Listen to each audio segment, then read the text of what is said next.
prenuptial agreement is a contract between two spouses that lets the partners determine how their assets will be divided in the event that the marriage ends in divorce. Prenuptial agreements are often called prenups. In Georgia, they may also be called antenuptial agreements. We're eForms, the largest online database of fillable legal forms. In this video, we'll address Georgia prenuptial agreements, including requirements for validity, what prenups can and can't do, and how prenups can impact the rights of third parties.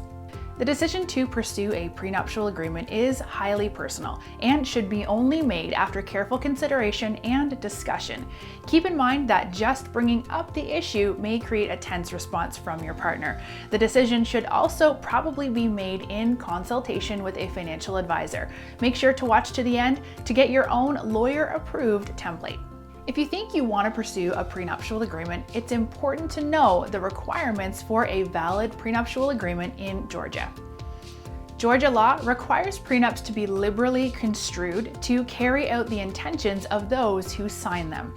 This means that, unlike some contracts, a small mistake in drafting won't set the whole thing aside.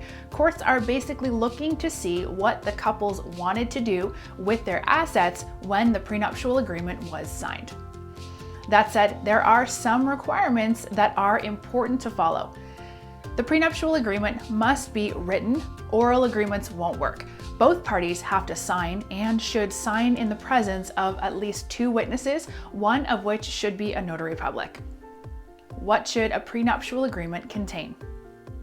Georgia law allows people to structure prenuptial agreements to suit their needs. Georgia is an equitable division state, which means that in the absence of a prenuptial agreement, a judge in a divorce proceeding will divide up marital property in a way that is equitable to the parties. A prenup could, for example, set aside certain marital property and remove it from the equitable division process. Prenuptial agreements may also address the issue of spousal support, but this should be done delicately. Courts are often suspicious of agreements that strictly limit one spouse's ability to pay future spousal support, and an overly harsh term may be set aside by a court as unconscionable. Do prenuptial agreements impact the rights of other parties?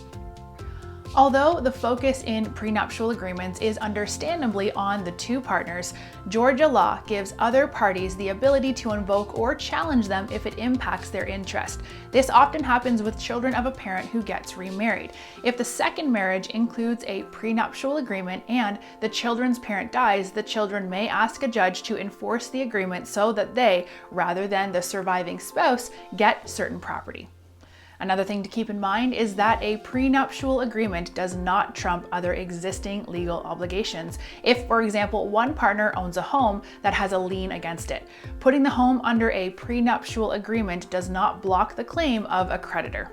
Prenuptial agreements can be powerful tools that provide a bit of certainty in the event of divorce. For an official agreement that complies with Georgia law, click the link here. And don't forget to subscribe to keep up with other videos on other financial and family law issues.